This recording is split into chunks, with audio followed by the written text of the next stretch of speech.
नमस्तुलसी कल्याणी नमो विष्णुप्रिये शुभे नमो मोक्षप्रदे देवी नमः संपत् प्रदायिके।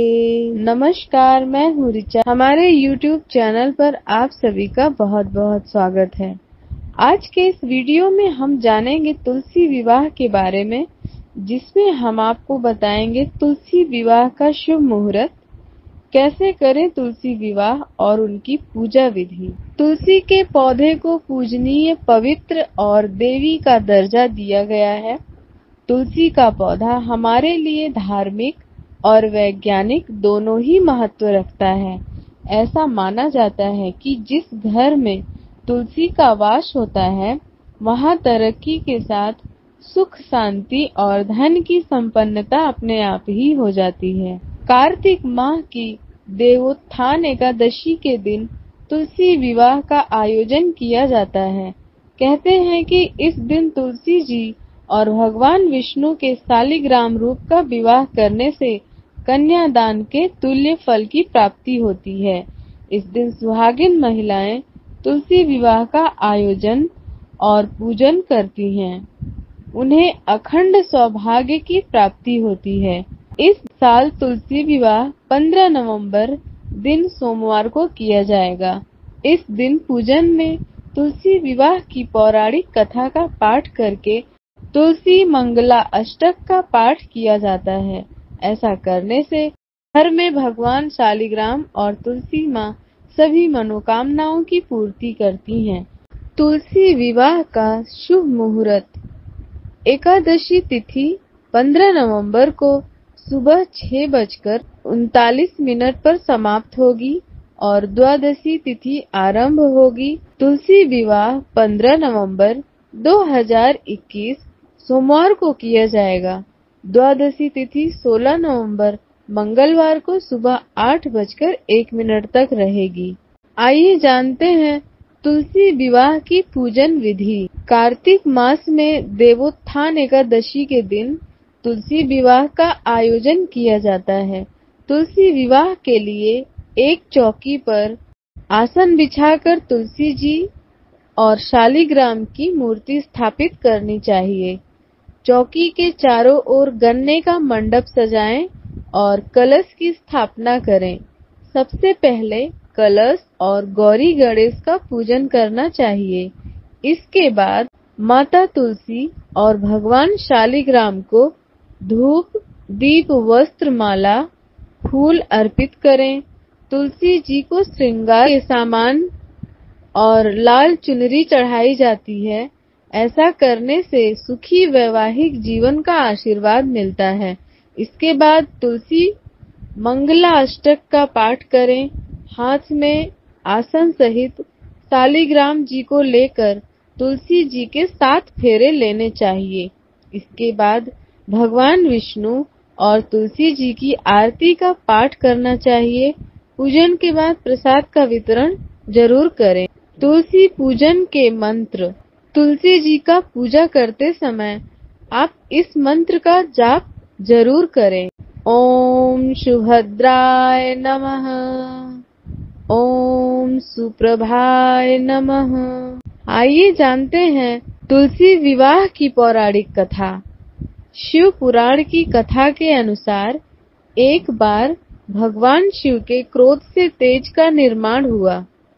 इस तेज के समुद्र में जाने से एक तेजस्वी दैत्य बालक ने जन्म लिया, जो आगे चलकर दैत्यराज जालंधर कहलाया और इसकी राजधानी जालंधर कहलाई।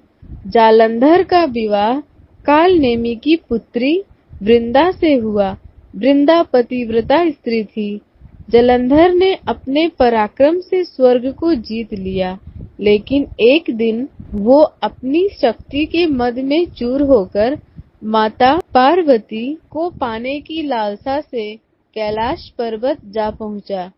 इससे क्रुद्ध होकर भगवान शंकर ने उसका वध करने का प्रयास किया, लेकिन भगवान शिव का ही पुत्र होने के कारण वो शिव के समान ही बलशाली था और उसके साथ वृंदा के पतिव्रत की शक्ति भी थी, जिस कारण भगवान शिव भी उसका वध नहीं कर पा रहे थे। तब पार्वती जी ने सार वृत्तांत विष्णु जी को सुनाया। जब तक वृंदा का पतिव्रत भंग नहीं होगा तब तक जलंधर को नहीं मारा जा सकता। भगवान विष्णु ऋषि का वेश धारण कर वन में जा पहुँचे, जहाँ वृंदा अकेली भ्रमण कर रही थी। ऋषि को देखकर वृंदा ने महादेव के साथ युद्ध कर रहे अपने पति जालंधर के बारे में पूछा। तब ऋषि रूपी विष्णु जी ने अपनी माया से 2 वानर प्रकट किए। एक वानर के हाथ में जालंधर का सिर था, दूसरे के हाथ में धड़। अपने पति की यह दशा देखकर वृंदा मूर्छित हो गई। होश में आने पर उसने ऋषि से अपने पति को जीवित करने की विनती की। भगवान विष्णु ने अपनी माया से पुनः जालंधर का सिर धड़ से जोड़ दिया और साथ ही स्वयं भी उसके शरीर में प्रवेश कर गए। वृंदा को इस छल का जरा भी आभास नहीं हुआ।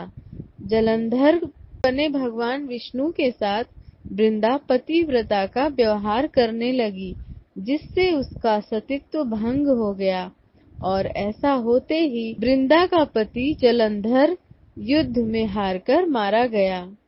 भगवान विष्णु की लीला का पता चलने पर वृंदा ने भगवान विष्णु को हृदयहीन शीला होने का श्राप दे दिया।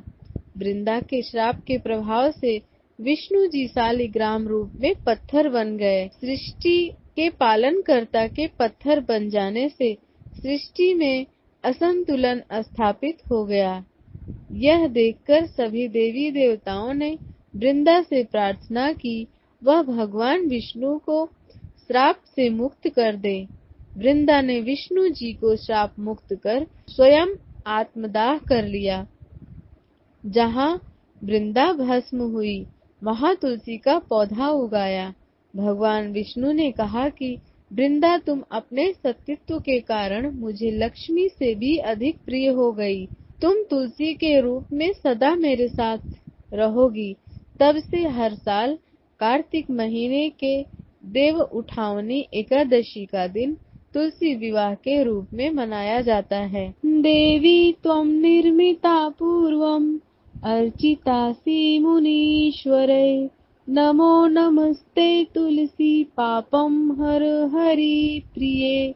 सौभाग्यं संततिं देवी धनं धान्यं च सर्वदा, आरोग्यं शोकशमनं कुरु मे माधव प्रिये।